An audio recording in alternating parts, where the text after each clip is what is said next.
What's going on, family? This is Scrapbook Boxing Museum of the Forgotten Fisticuffs series. I want to continue with the African American fight series with a fighter by the name of Cleo Shane. Cleo Shane was a lightweight. He was a very, very good fighter. You know, he wasn't, and once again, I want to clarify, these are not your top elite fighters.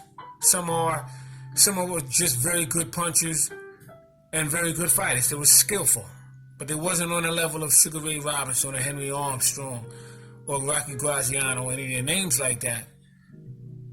But they were very good fighters that deserve to be viewed because they're not being viewed on channels.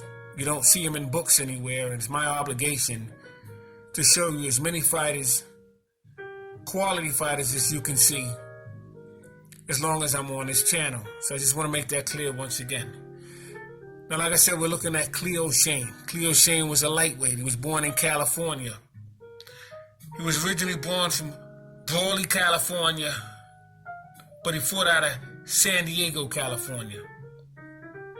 He had total fights of 115. He had 62 wins and 46 losses, and he knocked out 21 of his opponents. He was born November 4th, 1917, and he unfortunately passed September 9th, 1968. He began his professional career in 1940 and was placed on a card November 22nd. So let's take a look at his career. Now here, like I showed you, Cleo Shane was born Brawley, California. And he had his professional debut in 1940, November 22nd, against Richie Lemons. San Diego, he lost 6 rounds. Now, Richie Lemons was the same fighter that I just told you that Jackie Wilson took the NBA title from. Richie Lemons had the NBA title. At least they were fighting for that championship. And Jackie Wilson took the title away from Richie Lemons. 1941, March, there's no specific date, but he fought Rudy Odin. San Diego, California, he lost to him in 10 rounds. May 23rd, he fought Richie Lemons again in San Diego, and he defeated him in 10 rounds. Andy Vasquez, Hollywood, California, he would lose to him in 6 rounds on June 20th, 1941. Sergio Mendoza, he would knock him out in 6 rounds in July. August 12th, Johnny Thomas, Los Angeles, California, he would lose to him in 6 rounds.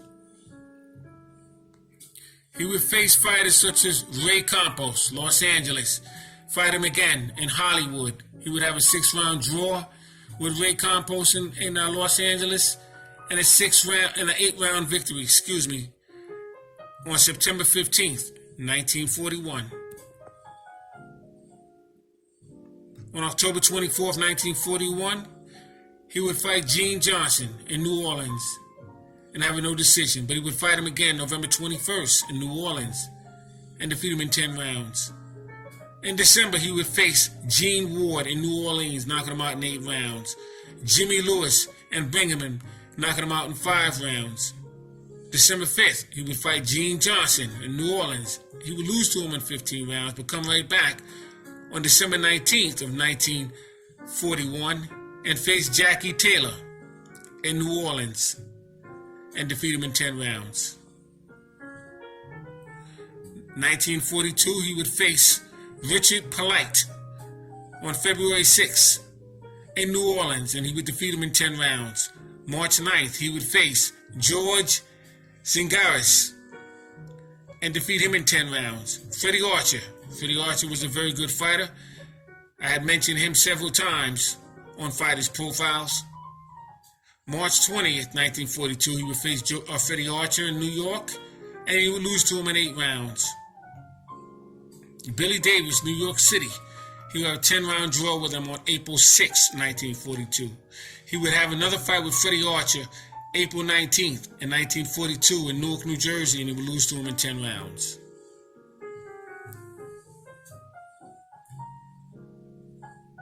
Carmine Fatter, April 20th, 1942, and he would defeat him in 10 rounds. And just look down the line, he had about 5 losses that year.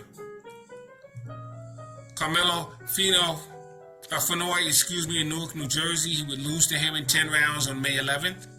But then he would defeat him on May 28th in New York. And he would defeat him in 8 rounds. Terry Young, another good fighter from New Jersey. June 3rd, New York City. He would lose to him in 10 rounds. A.B. Kaufman, July 21st, New York City. He would defeat him in 10 rounds. He would face Maxie Shapiro. I talked about him on August 13th and August 28th, both in New York City. He would defeat him both times in 10 rounds. And Maxie Shapiro was a very, very good fighter.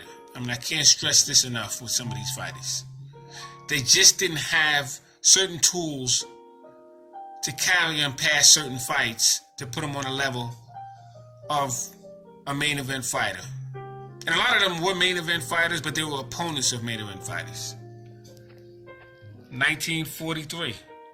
Johnny Greco, another good fighter in New York. He would face him twice, February 26th and March 26th.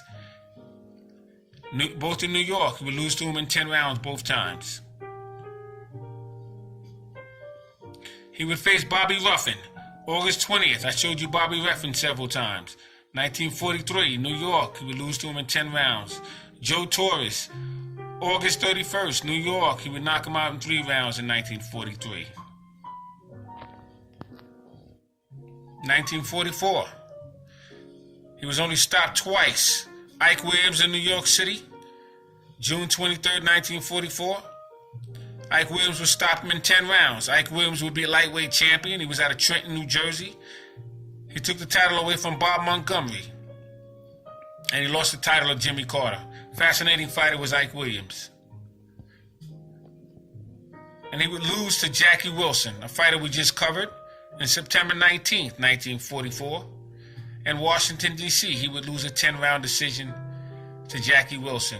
He would be stopped by Eddie Hudson, who I will be doing a profile on December 22nd, 1944, San Diego. He would be stopped in 8 rounds.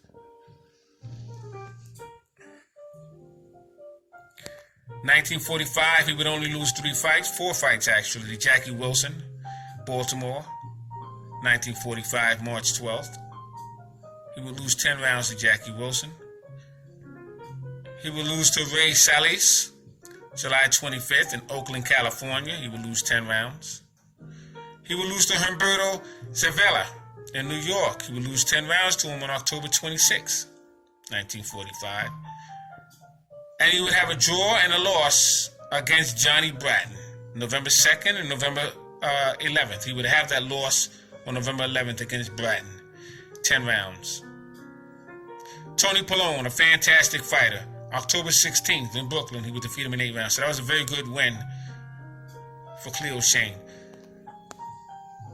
So I want to salute Cleo Shane. He was a very good fighter. Like I said, he was not in the class of some of the top tier fighters at that time, but he was a very, very good fighter. And he would do well today, I assure you, with no problem. This is Scrapbook Boxing Museum of the Forgotten Fisticuffs series. Salute to Cleo Shane. I just wanted to recognize him. Put a lot of work in, and it needs to be supported and remembered. Salute.